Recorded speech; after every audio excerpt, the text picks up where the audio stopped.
Egunon. Libertad de elegir. Freedom to Choose. By Milton and Rose Freeman.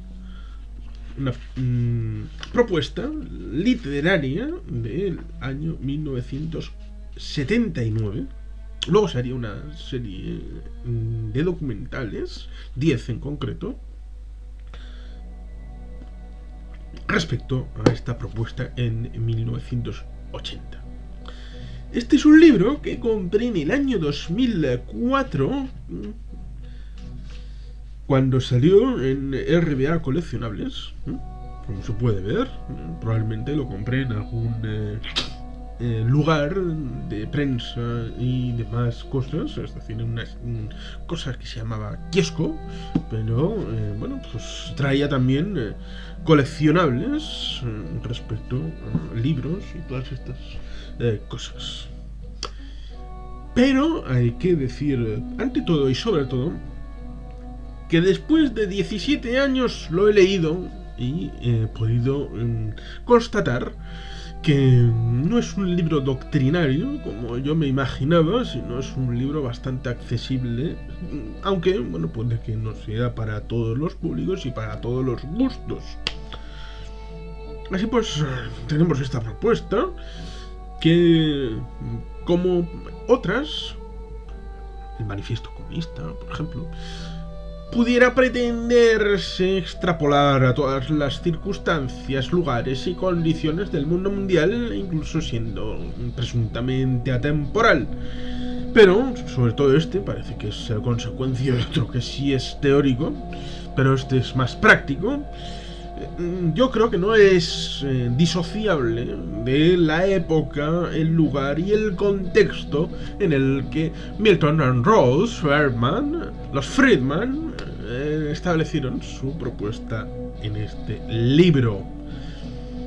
¿Qué quiero decir? Quiero decir que las circunstancias respecto al final de la Segunda Guerra Mundial, esos años 50 y 60 y la crisis de los años 70, indisociable de las consecuencias en Oriente Medio respecto a los países árabes y al Estado de Israel, en el ámbito de los hidrocarburos y la economía del chup chup respecto al zumo de dinosaurio, es algo que pone en contexto a este libro respecto a la política y a la economía en ese año 79-80, en el que el mandato de James Earl Carter del gran estado de Georgia estaba en su primer mandato terminando, y pronto sabríamos que no habría un segundo, sobre todo derivado de casos como el del Watergate, que no fue un robo de quinta en la sede principal del Partido Demócrata como todo el mundo supone, sino, y hay que leer el libro de Woodward y Bernstein para clarificar esa versión, respecto a un plan ordenado y clasificado por el despacho Oval de Richard Milhouse Nixon para la destrucción de todos los candidatos del Partido Demócrata que pudiera presentar a nivel local, estatal y federal. Que es algo muy importante porque es el trasfondo que traduce en la película, en la parte segunda que falta de Alan J. Pakula del año 1976, Todos los hombres del presidente, con el señor Dustin Hoffman en el papel de Carl Bernstein y el papel de Robert Redford en el de Bob Woodward como investigadores del Washington Post, y que es importante para entender el contexto respecto a la elección del presidente James Earl Carter en noviembre del año 76, coincidiendo con el bicentenario de la nación americana. Lo mismo que también conviene entender la circunstancia respecto al Partido Demócrata y el Partido Republicano, en tanto en cuanto los grupos de presión, no tanto el Partido Republicano, porque como todo el mundo debería saber, el Partido Republicano tuvo una posición antes de la Guerra Civil y el Partido Demócrata se partió precisamente para la Guerra Civil entre el Partido Demócrata del Norte y el Partido Demócrata del Sur. Si no se hubiera partido, Lincoln jamás habría logrado la presidencia en noviembre del 1860. Pues la gente que está orbitando el Partido Republicano hace votos, por lo menos hasta ahora, para dar poder a las comunidades de base, a los ámbitos locales, a los condados, incluso a los estados, frente al modelo federal, y los partidarios del Partido Demócrata, sobre todo los colectivos de afroamericanos, y luego mujeres, gays, latinos y todos estos, no se fían de las comunidades de base, sobre todo con aquello que pasó con el gobernador Wallace de Alabama y otros, en los que la segregación racial subyacente desde hacía más de un siglo, en el año 1960-61, obligaron al presidente Kennedy a meter la cuchara en la milicia, es decir, en la Guardia Nacional del estado de Alabama, militarizarla y trasladar el mando a nivel federal para que desde el nivel federal se impongan los valores y las políticas necesarias para la igualdad efectiva, como afirma la Constitución de los Estados Unidos y especialmente las 10 primeras enmiendas, es decir, el Bill of Rights. ¿Por qué todo esto? Pues porque si no hay un contexto no se puede entender la propuesta respecto a Milton y Rose Friedman en cuanto a la libertad, porque establece la idea de que el Estado y la corporación que acompaña todas estas circunstancias, siempre burocracia, socialismo o libertad, sería posiblemente el título y probablemente lo que tendría que haber dicho en primer lugar, un poco como Ayuso, respecto a todas estas circunstancias. Porque el Estado nos constriñe en nuestra libertad de decisión y la gente tiene que ser libre para hacer lo que considere oportuno. Lo que considero oportuno, por ejemplo, el Estado me está construyendo para cuando yo quiero comprar un coche, me está obligando a que tenga un carnet de conducir. ¡Qué cabrones! ¿Cómo puede ser? No, es absolutamente irracional. O que tenga que tener un seguro. ¿Quién es el Estado para obligarme a mí a tener un seguro con una compañía privada encima y no con el propio Estado? ¿Cómo puede ser eso? Es absolutamente imposible. O que tenga que pagar un impuesto de circulación. ¿Cómo se les ocurre a toda esta gente? Si yo quiero tener un coche, que me lo compre y ya está, y pueda circular libremente como me dé la gana. ¿A que sí? Bueno, pues todas estas circunstancias de base respecto a socialismo, burocracia, los políticos son gente muy mala, ya. Claro, todas estas circunstancias están reflejadas en esta loa a la libertad, esta propuesta, que como dice en su parte de índice, el poder del mercado. Claro, es muy importante el mercado y es algo que está muy bien, sobre todo cuando olvidas que Adam Smith en su Riqueza de las Naciones estaba sobre todo en contra del monopolio de los gremios, es decir, una oligarquía que controlaba el comercio y la producción económica, y impelía el señor Adam Smith en su Riqueza de las Naciones, impelía al Estado para introducir regulación respecto a la disgregación de ese cártel monopolístico de los gremios y así permitir la mano invisible, es decir, la ordenación de la economía sin el monopolio de los privados, es decir, no le echa la culpa al público, es decir, que el Estado no participe de la economía, sino que vele porque el privado no tenga la posición de fuerza respecto a la ordenación de la propia economía y la gente de base pierda la oportunidad de participar en esa relación económica. La tiranía de los controles, supuestamente, claro, la tiranía de los controles de los de arriba, que son siempre los públicos, es decir, la política, porque son gente muy mala y hay que derribar todos los controles y...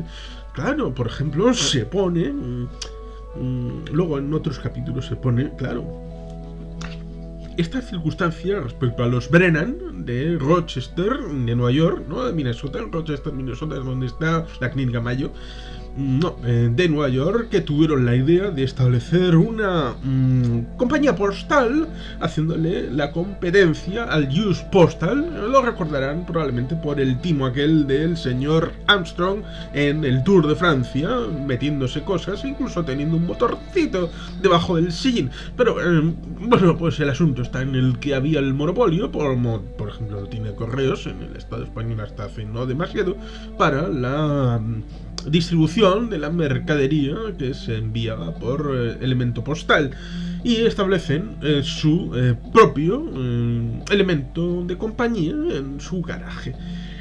¿Dónde está el problema? Pues el problema, se lo voy a decir, el problema estriba en que si uno es capaz de hacer eso, es decir, como diría Thoreau, no hay las leyes injustas, merecen ser desobedecidas, y bueno, él estaba en contra de una determinada guerra y por lo tanto estaba contra los impuestos, y los impuestos que iba a pagar en determinado momento iban a ser para financiar la guerra, y por tanto no pagaba impuestos y acabó de mala manera.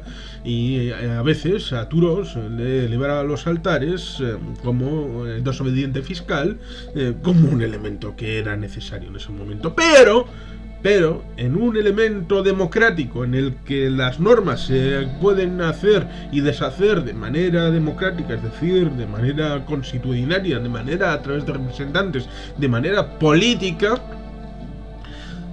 ¿quién dice qué leyes se pueden obedecer y desobedecer? ¿Cuál es el límite? Porque si pueden desobedecer la idea respecto a esta empresa es un monopolio y por lo tanto yo voy a hacer mi propia empresa siendo consciente de que estoy violando la ley en mi garaje, ¿qué otras leyes puedo violar? Y decir que esto es una tiranía y que... Claro, ¿cuál es el límite? ¿Quién dice qué leyes son violables y cuáles no? Te estás cargando el principio del Estado de Derecho. Te estás cargando el principio de la convivencia en una sociedad democrática. Y esto no fue en el siglo XIX, no. En los años 70 del siglo XX en el ámbito de los Estados Unidos. O por ejemplo, el ámbito de la introducción del trueque a finales de los años 70 en Suecia. Y esto va al hilo a todas estas circunstancias respecto a cuando dice... En los siguientes capítulos voy a saltarme uno en este momento, o dos, o tres, cuando dice ¿qué falla en nuestras escuelas? E introduce el tema del cheque escolar. ¿Por qué hay que estar en contra del cheque escolar? Por principios. Por cuestión de principios. No se puede regatear, porque en este caso, en el otro, en el de más allá... A ver, esto es la caja negra. Y en parte este libro es una respuesta a John Kenneth Galbraith y un libro sobre la incertidumbre y las circunstancias que estaba viviendo el mundo en esa época post-crisis, la crisis del petróleo del año 73, porque la gente y las economías estaban muy adictas al zumo de dinosaurio. Claro, el principio es básico, fundamental. ¿Por qué es fundamental? Pues porque se pagan impuestos, no tanto para que tal persona vaya a la escuela, a la escuelita, ¿no? Aquí estamos pagando para que mi hijo vaya a no sé dónde. No, el sistema no es así.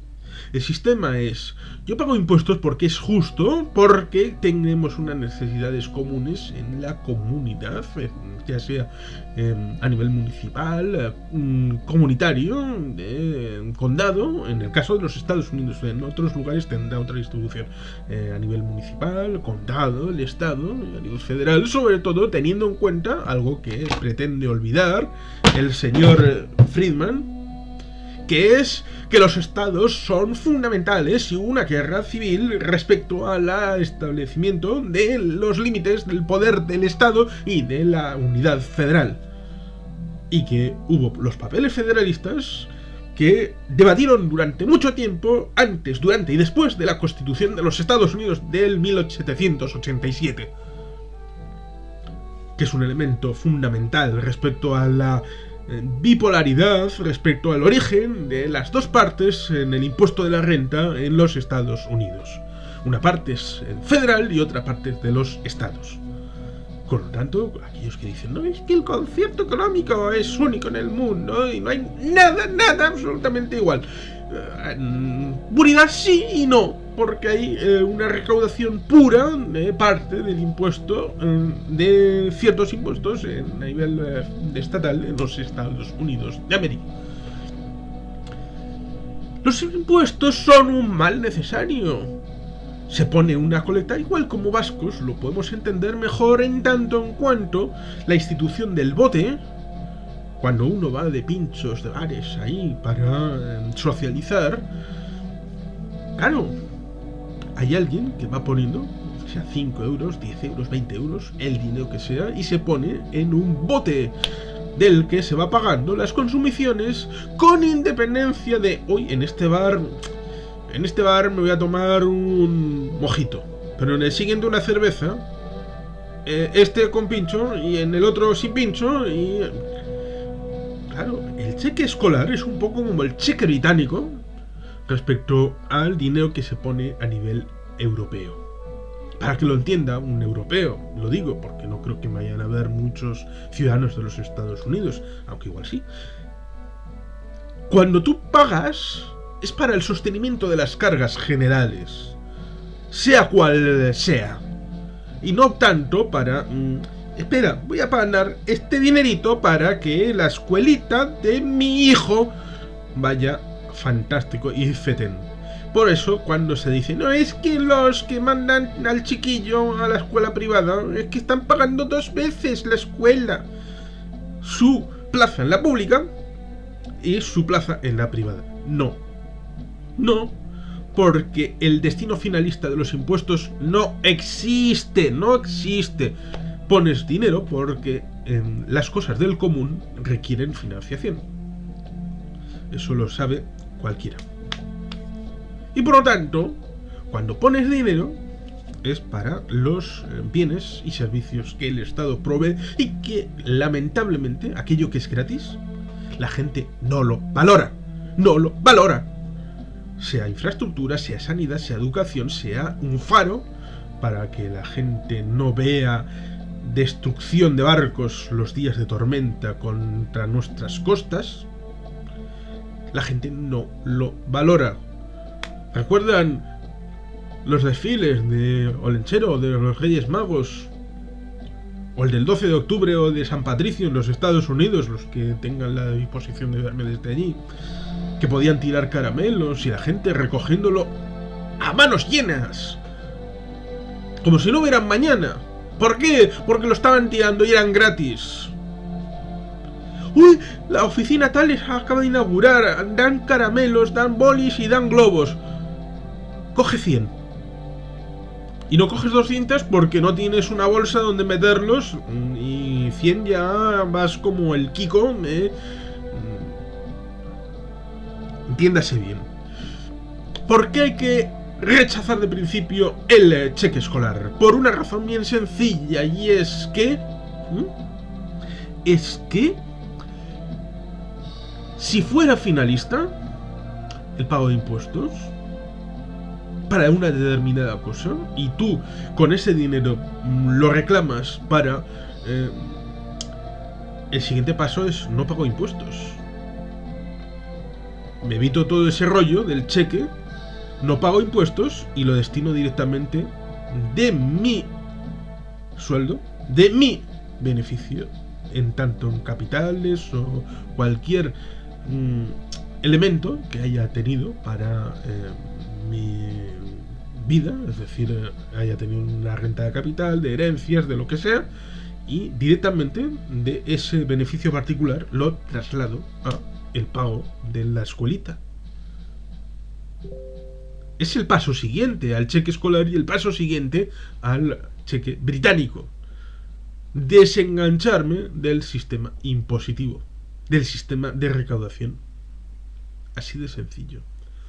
Y es lo mismo que pasa con el tema de las pensiones, y eso no aparece en el libro, pero lo voy a introducir sucintamente porque es... Alguno dice, es una estafa piramidal. No, no es una estafa piramidal. Es una rueda en la que las generaciones van estableciendo una solidaridad en la que los que hoy trabajan están pagando la jubilación de los que trabajaron antes. Con lo cual, la mal llamada mochila austríaca yo la entiendo en el sentido de que yo me pago mi propia jubilación y a los demás que les den por el culo.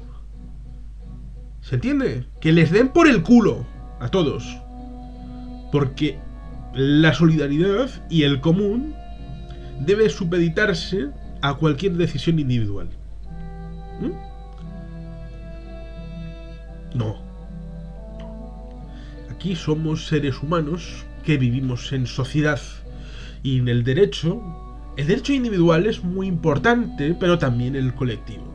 Y no hay que disociar ni poner ni uno por encima ni el otro por encima los derechos individuales y los derechos colectivos, porque si se pone por encima el derecho individual sobre los colectivos, surge una dictadura. Lo mismo que si se pone al revés. Por eso es importante tener las cosas claras respecto a que pagar impuestos es necesario y que los bienes son intermedios en una caja a partir de la cual se financian los proyectos del ámbito estatal, ya sea en el ámbito europeo o en el ámbito americano. ¿Por qué digo todo esto? Pues porque estas circunstancias, con lo de la crisis, anatomía de la crisis, claro, y cuando se habla también después de los consumidores, vamos por partes. La crisis que dice tiene unas consecuencias y unas causas. Las consecuencias son tratar de cargarse con aquel discurso de Niskan y Osborne del año 73 que empieza el tratar de desmontar el estado del bienestar, que también en este libro, porque otra de las cosas que se ha dicho en el Estado español en los últimos años es que Mariano Rajoy hizo políticas socialistas. ¿Socialistas, Mariano Rajoy? ¿El Partido Popular? ¿Pero cómo se os ocurre? ¿Estáis locos? No están locos. Tratan de meter una idea en la mente de la gente de que después de la Segunda Guerra Mundial hubo un consenso socialista, olvidando Rerum Norarum, la encíclica de su santidad el Papa León XIII, la democracia cristiana y la pata desde el ámbito forzado, pero se suelen decir de centro-derecha, que sumerge sus patas en la doctrina de Bismarck y de la época victoriana, que no eran precisamente gentes de ultraizquierda y fans adoradores de Karl Marx, eran gente de orden, tanto Bismarck en la segunda mitad del siglo XIX en Alemania, en Prusia, como la época victoriana respecto a los valores de... En aquel momento se hablaba de leyes de pobres y de todo aquello que, Dickens, que no era un marxista, Dickens era un producto de la época victoriana que denunciaba con David Copperfield y otras de sus novelas, Cuentos de Navidad, todas esas formas de desmanes que la sociedad sin límites había establecido. Y aquello tenía que encauzarse de una forma u otra. Los marxistas-leninistas tuvieron la intención de coger esa marea y encauzarla y embridarla bajo sus propios beneficios. ¡Eso es verdad! ¡Claro que sí! No hay que negarlo. Como tampoco hay que negar la necesidad de embridar todo aquello en una forma ordenada que limitara las circunstancias para poder encajar los derechos de todos y que nadie fuera más que nadie ni menos que nadie. Y todas esas construcciones, claro, cuando llega esto nos dicen, no, es que hasta ahora ha habido una política socialista que ha embridado la libertad y nos ha impedido ser nosotros mismos. Claro, después las consecuencias que las pague otro. Y no solo eso, sino a nivel internacional se coge este libro, se coge Libertad de elegir de Milton y Ross Friedman, y como él mismo, es curioso, él mismo lo denuncia, Él mismo denuncia que en América Latina, término imperialista, fundado por el emperador Napoleón III, para tratar de conquistar México, bajo la horda del emperador Maximiliano, pues dice que esos países, al sur de Río Grande, copiaron punto por punto la Constitución de los Estados Unidos y que aquello fue un fracaso porque no establecieron el punto respecto a la actualización y la aplicabilidad de los principios de la Constitución de los Estados Unidos, que, como dije antes, estaban establecidos en una discusión pública respecto a los papeles federalistas, es decir, una construcción sedimentaria y muy importante, y que solamente pudo cristalizar en aquel momento y aquel lugar respecto a esas circunstancias de los papeles federalistas y la Constitución de 1787. Que luego fue derivado en un largo proceso de cedazo hasta que llegó la Guerra Civil en el año 1860, que volvió a poner encima de la mesa todo para que los Estados Unidos pasaran del plural al singular. Los Estados Unidos es. Y ahora sí, el poder de los Estados Federados tenía y tiene mucha importancia, sobre todo por que hagan un ejercicio básico.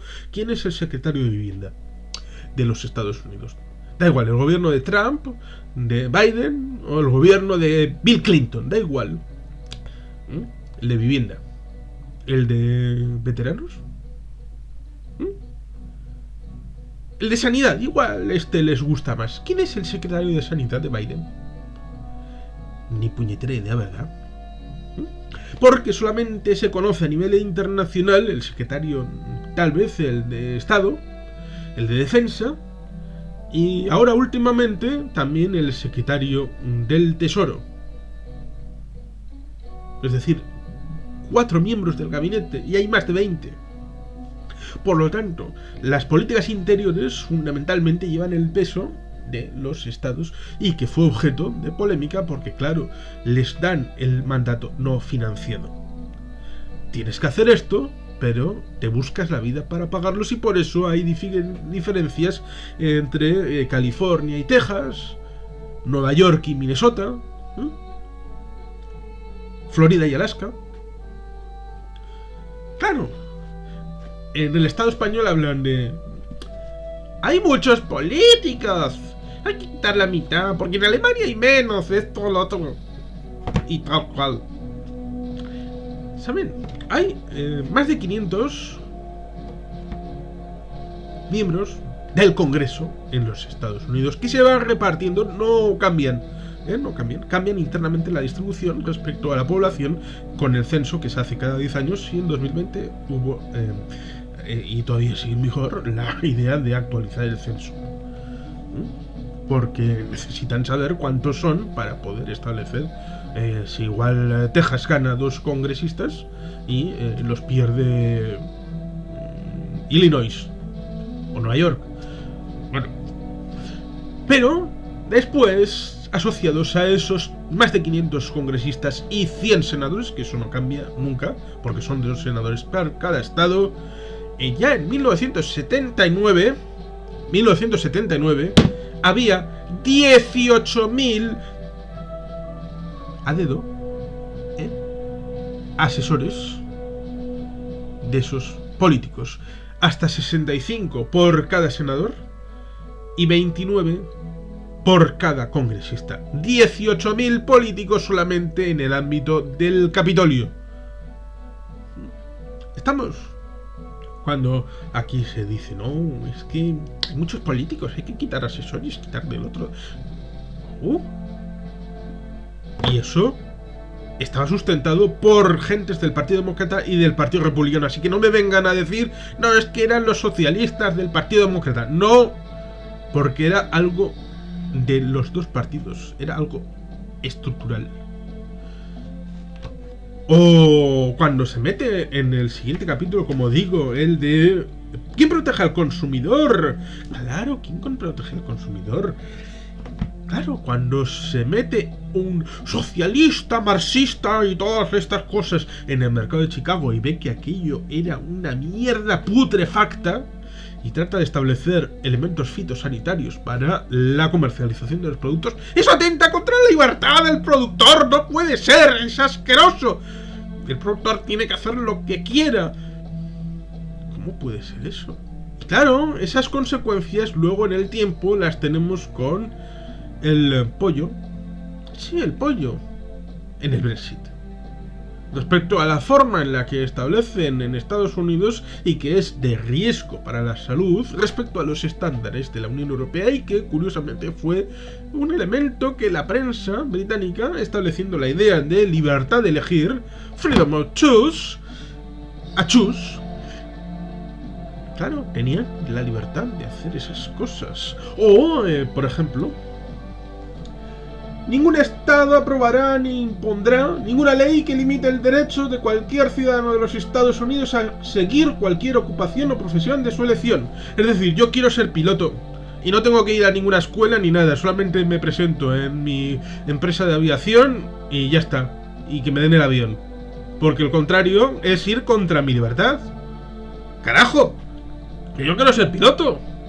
O llevar un barco. O ser cornicero. Ni tener ningún título ni nada. Yo quiero serlo. Tengo muchas ganas. He ido mucho. He visto muchas series y he visto muchas películas. Yo soy perfectamente capaz de llevar un tren. O de ser ingeniero industrial. Ya está. El derecho del pueblo a comprar y vender bienes y servicios legítimos en condiciones mutuamente acordadas no será infringido por el Congreso o por cualquiera de los estados. Me pregunto si esto incluye también a personas. ¿Por qué no? También le molesta que después mete al final un programa de 14 puntos. Supongo que también le molestó los 14 puntos del presidente Wilson, que dieron final a la Primera Guerra Mundial. El punto 11 habla de aprobación de una enmienda federal adecuada que prohíba el trabajo a los niños. Adecuación de una enmienda federal adecuada que prohíba el trabajo a los niños. Esto lo dijo probablemente un partido, la Plataforma Socialista, en 1928, y como es antimarxista, antisocialista y todo lo que haga falta, porque esos son gente mala, pues como lo dicen estos, pues probablemente hay que estar en contra de esto y que los niños sean objeto de intercambio libre, porque claro, a ver, el límite que lo ponga el mercado y lo que esté dispuesto a aceptar. ¡Claro que sí! O todas estas circunstancias respecto a la Tennessee Valley Authority, la presa Hoover, transporte público, claro, sí, todo muy malo.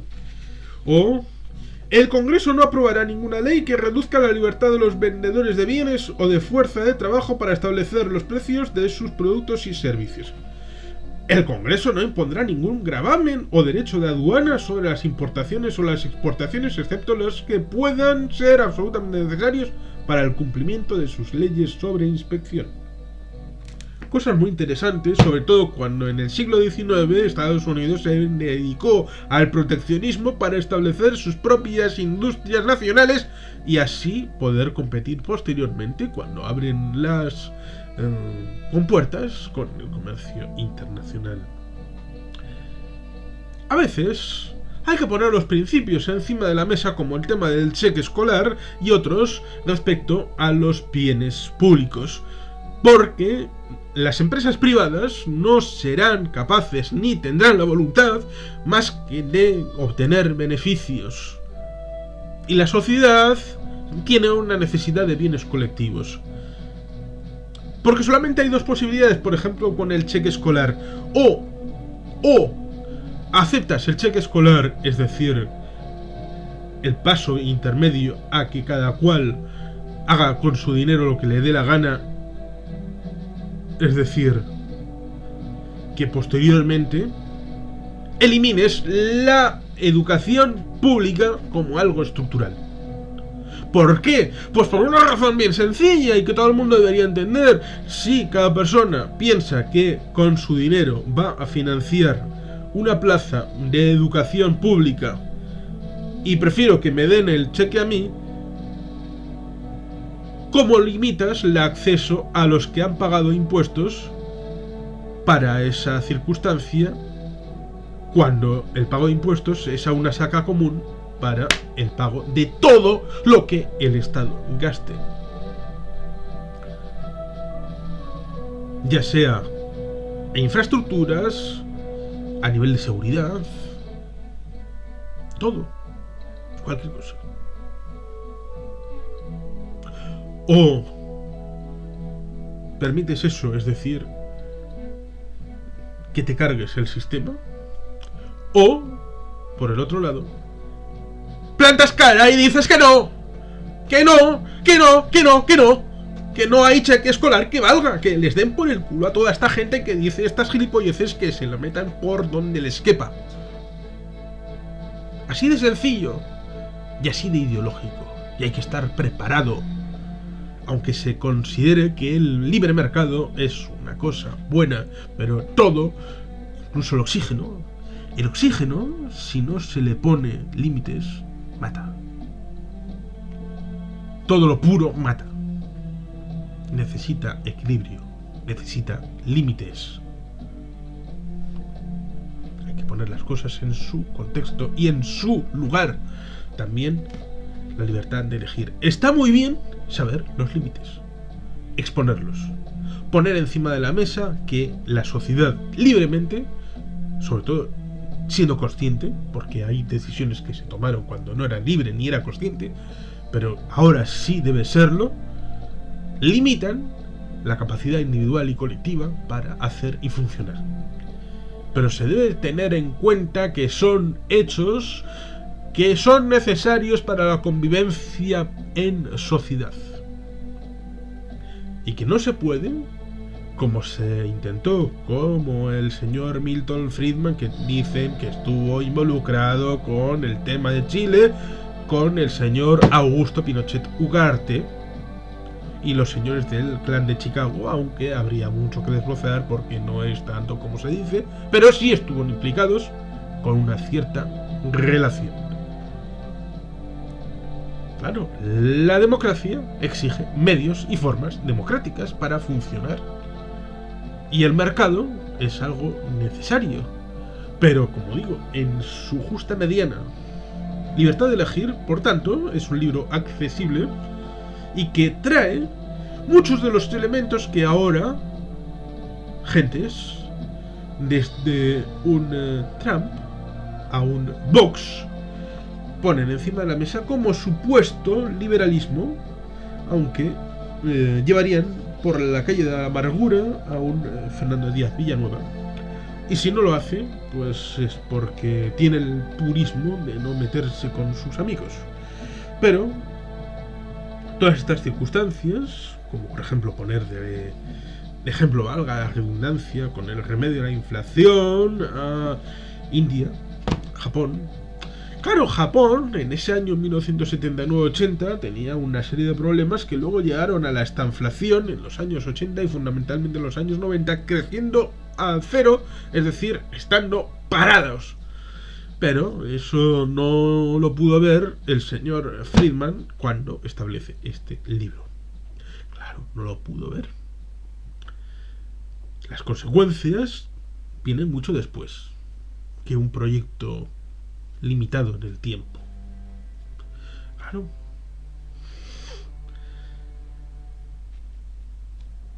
Este es el libro de un momento en el que se trata de echar, sobre todo a los laboristas del gobierno de Gran Bretaña, fuera, a toda esta gente, quitar a James Earl Carter de la presidencia de los Estados Unidos y poner a Margaret Thatcher y a Ronald Reagan en una ola neoconservadora, así llamada, para revertir el malvado socialismo y las políticas socialistas. Que hay cosas que sí, pero a ver, hay datos que son correctos, pero hay que tener en cuenta una cosa. Este libro es de interpretación de los datos, con una visión a priorística e ideológica de la realidad. Así pues, para no alargar más, es un libro que hay que leer, sí. Hay que leer de todo y leer a todos. Pero tener en cuenta que es un libro ideológico y con gafas puestas. Y que, un poco como ha pasado a mí, después de muchas otras lecturas y muchos otros conocimientos que he podido acumular en mi vida, a cada paso que leía estaba sacando una justificación de por qué en ese párrafo no tenía razón el señor Milton y la señorita Rose Friedman en este Libertad de Elegir, que como digo, hay que leer, sí. ¿Hay que sacar alguna lección? Sí, y se saca lección de todo, incluso se puede aprovechar algún elemento de aquí para poder entender una mejor organización. Porque un poco como le pasó y así termino, a la relación entre Hayek, probablemente maestro del señor Friedman, que también era amigo del señor Keynes. La lucha titánica del siglo XX fue fundamentalmente a nivel ideológico entre Hayek y Keynes, que eran amigos, con lo cual una cosa no quita la otra. Keynes le enviaba una determinada cosa que había escrito y Hayek le respondía donde él creía que estaba equivocado. Una parrafada enorme. Y Keynes le respondía con una pequeña frase de algo y Hayek otro. Vamos, que Hayek estaba entrando en el juego de Keynes un poco. Y Keynes, cuando ya estaba muy mayor, después de la Segunda Guerra Mundial, y Hayek, bueno, pues todas estas circunstancias de todo esto, porque las cosas han cambiado, ¿cómo vas a hacer? Porque, tranquilo, ya le daré la vuelta. Bueno, no tuvo tiempo, Keynes murió, no tuvo tiempo de... Porque el Keynes actuaba sobre todo a golpe de las circunstancias y el momento en el que se estaban viviendo las cosas y no era necesariamente... los principios son válidos, pero luego su plasmación pueden depender mucho del momento en el que se vive. Y bueno, pues claro, los principios pueden estar bien, pero claro, la plasmación en algo concreto y viable en las sociedades deben descansar y reposar sobre los principios y la tradición de cada lugar para poder hacer las posibles transiciones hacia el futuro. Siempre hay que transitar hacia algún lugar, sean propias del lugar y sean provechosas para no suscitar problemas como los que se suscitaron, por ejemplo, en la Venezuela del año 89, haciendo locuras como Carlos Andrés Pérez y aquellas chorradas que hizo, que, claro, las cosas hay que hacerlas ya, inmediatamente, y seguir las órdenes del Fondo Monetario Internacional inmediatamente, como sea el lugar. No, el Fondo Monetario Internacional te da unas pautas y tú las adaptas como consideres oportuno. Pero no... El billete del metro en el último día del fin del mes, cuando ya la gente no tiene dinero, el día 28 de febrero lo subimos a la... ¡Venga! La gente, ¿cómo que esto no se va a cabrear? Pues claro que se va a cabrear, porque las cosas tienen que llevar su ritmo y su adaptación al lugar. Lo mismo que ha pasado actualmente con el caso de Colombia, que es un estado de los de la OCDE, pero sigue teniendo algunas de las características de países subdesarrollados, lo cual no casa demasiado bien en una administración que está a falta de recursos. Y claro, ¿qué hace? Necesita aumentar el tipo impositivo para equipararse de otras economías de su órbita, de su estándar internacional, claro, lo hace de golpe y porrazo sin hacer una transición ni explicar nada al pueblo colombiano. Y claro, se van a cabrear, y sobre todo los más ideológicos, la punta de lanza de la revolución, sobre todo que miel sobre hojuelas, y al final pues pueden acabar poniendo a Gustavo Petro en la presidencia dentro de un año o dos, como no pudo pasar cuando en las últimas elecciones presidenciales acabó siendo derrotado en segunda vuelta por el actual inquilino. Entonces apadrinado por el factotum de Venezuela, de Colombia, el señor Uribe Vélez, y que ya le ha quitado el manto protector. Pero sin ir a cosas concretas de la actualidad, como digo una y otra vez, este libro hay que leerlo a Milton y Rose Friedman, es de Libertad de Elegir, porque hay que leer a todos y todos, y de todo, pero no por ello significa que haya que darle la razón en todo. Y hay que saber justificar, no lanzar este libro así. No. Hay que ir punto por punto rebatiendo lo que se considere de el libro de Libertad de Elegir de Milton y Rose Friedman. La crítica de ser constructiva, diciendo la parte positiva y la parte negativa. Las cosas claras y la democracia en todos los ámbitos, porque la democracia no solo es forma, sino también fondo. No solo fondo, sino también la forma, la ley y cómo se hacen las leyes. Eskerrik asko, gaur bat, beti jenpean.